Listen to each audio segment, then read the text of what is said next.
A plane flew above the Amazon rainforest and fired millions of laser pulses through the trees. Most of the light struck leaves and branches. A small part reached the ground. When researchers removed the forest from the digital map, an impossible landscape appeared beneath it. Long roads crossed the jungle in straight lines. Rectangular neighborhoods stood on raised platforms. Plazas opened between groups of buildings. Terraces covered the hills. Canals drained fields. And one settlement connected to another across distances that could not have been created by a few scattered families. The forest was hiding a network of lost cities. More than 6,000 earthen platforms had been built across Ecuador's Upano Valley. Some supported houses. Others may have held public or ceremonial buildings. Wide roads stretched for many kilometers, joining settlements into one organized regional system. The oldest parts were built around 500 years before Christ. That means people were creating this urban landscape about 2,500 years ago. Almost everything above ground eventually disappeared. The landscape beneath it did not. The Upano Valley lies in eastern Ecuador, where the Andes descend toward the Amazon basin. It is a place of rivers, heavy rain, rich volcanic soils, steep ridges, and dense vegetation. Nearby stands Sangoy, one of the region's great volcanoes. For generations, many outsiders imagined environments like this as too wet and difficult to support large permanent communities. The ancient Amazon was pictured as scattered groups moving through untouched wilderness. Large cities belonged elsewhere. If hidden civilizations and archaeological discoveries are why you are here, subscribe and turn on notifications. Because the laser map did not reveal one unusual village. It revealed an entire human-made landscape. Archaeologists had known that something important existed there long before the aircraft arrived. Earthen mounds were reported during the 20th century. Researchers walked the ground, excavated selected areas, studied pottery, and tried to understand how the visible features connected. But the forest made the full pattern almost impossible to see.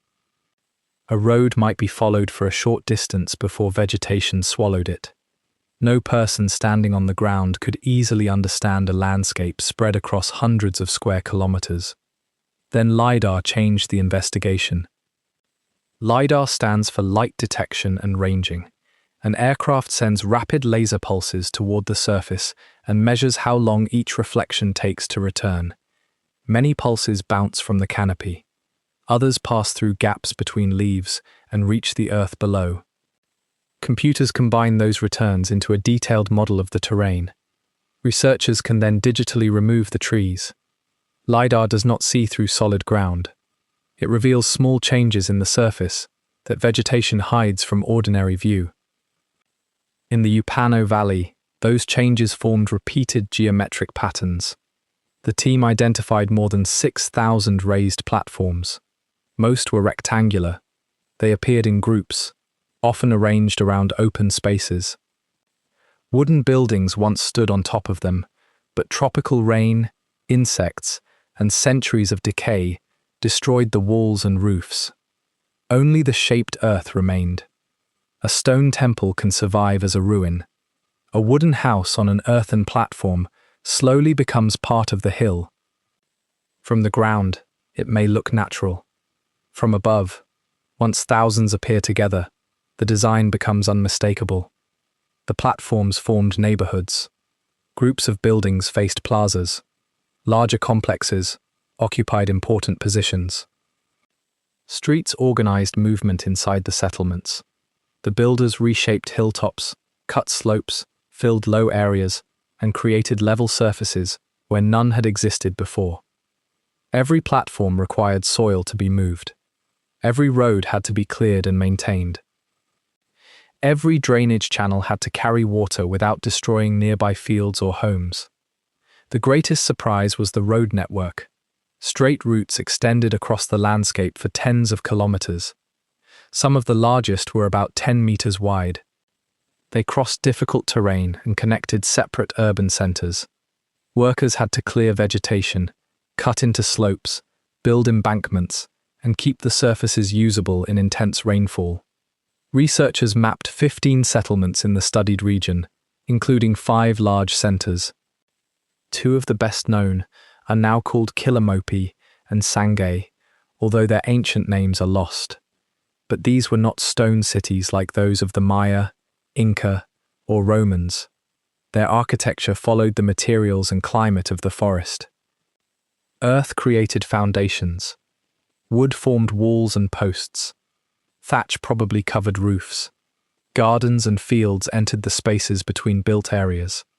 This is why researchers describe the system as garden urbanism. Homes, public spaces, fields, terraces, and water channels were woven together. The people who lived there reorganized the landscape into a place where urban life and food production existed side by side. Agriculture made the system possible. LiDAR revealed terraces cut into hillsides and drainage networks built around cultivated areas. Heavy rain can wash soil downhill, flood roots, and destroy crops. Terraces slow erosion. Ditches carry excess water away. These features required detailed knowledge of local water, soil, and seasons. Fertile soil alone does not create a city. People had to plant, harvest, store, and distribute food. They had to decide who maintained canals and roads. They had to organize labor beyond one household. Excavations found pottery, hearths, pits, grinding stones, and traces of plants. These were places where people cooked, worked, ate, raised children, and returned to the same homes across generations. How many people lived across the valley remains uncertain. Population cannot be counted directly from an empty platform. Not every building existed at the same moment. Some areas may have been densely occupied, while others were used seasonally or ceremonially. Even so, researchers believe the system supported at least 10,000 people. One estimate places the population at roughly 15,000 to 30,000 at its peak. That would make the Opano Valley one of the earliest large urbanized landscapes known in Amazonia. Excavations indicate that major occupation began around 500 BC and continued until sometime between AD 300 and 600. The roads, platforms, and fields belonged to a long local history. For centuries, people expanded the network, repaired its surfaces, and passed knowledge from one generation to the next. Moving enough soil to create thousands of platforms required planning on a huge scale. Building long roads through wet tropical terrain required engineering. Maintaining terraces and canals required cooperation. The absence of stone towers does not mean the absence of leadership, ritual, trade, or social differences. It means the evidence survived in another form. The exact political structure is unknown. There is no deciphered written archive, naming kings or officials.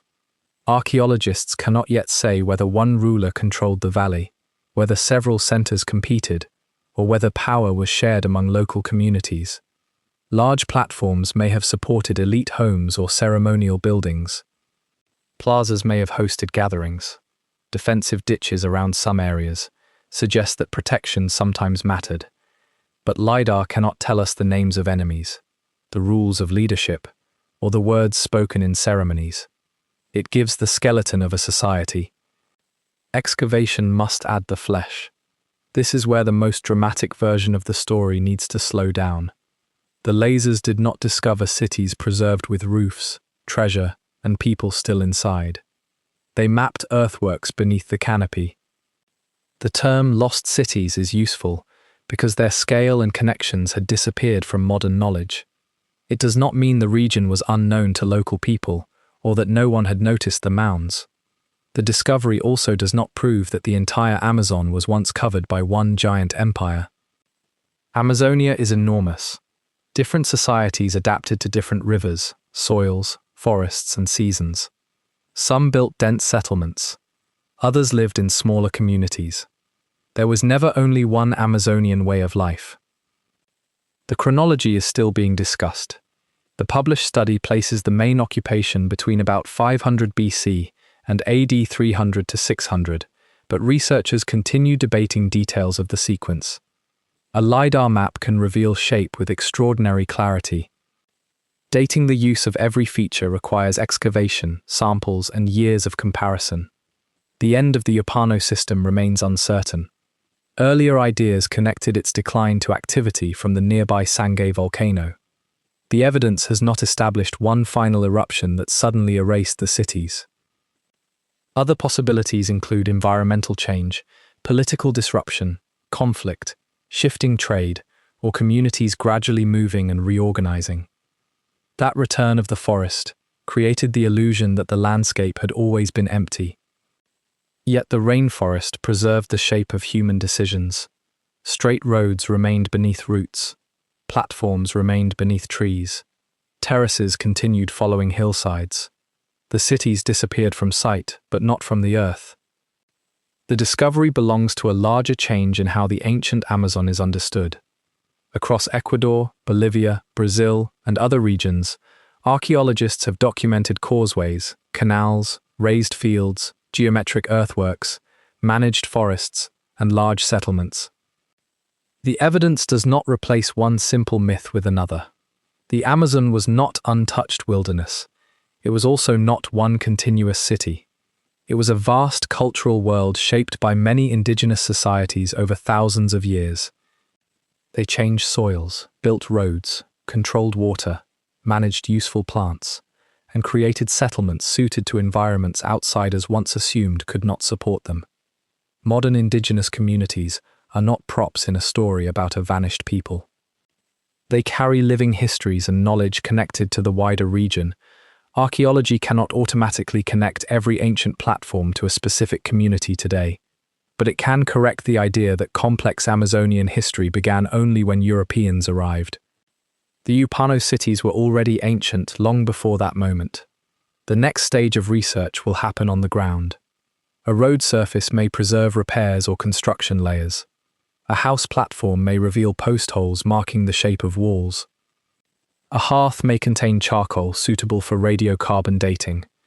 Microscopic plant remains can identify crops.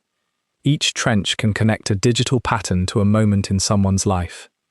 The greatest mystery is no longer whether large organized settlements existed in the Upper Amazon. They did. The mystery is how they worked. Who planned the roads? Who lived on the largest platforms? How were crops distributed? What happened in the plazas? Did the centers cooperate, compete, or both? And why did a system that lasted for centuries finally change? 2,500 years ago, morning light would have reached houses raised above the wet ground. Smoke would have risen from cooking fires. Farmers would have walked toward terraced fields.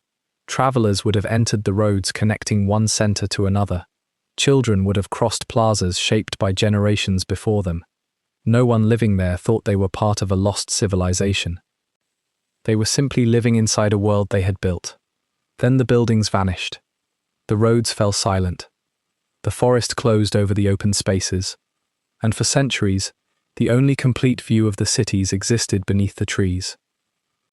It took an aircraft, millions of laser pulses, and a digital map to see the landscape again. The technology did not create the discovery. It only revealed what the people of the Upano Valley had left behind. Thousands of platforms, fields and canals, roads running through the jungle, and proof that one of the world's greatest forests was also home to one of its most remarkable forgotten urban worlds. The next investigation is waiting on screen now.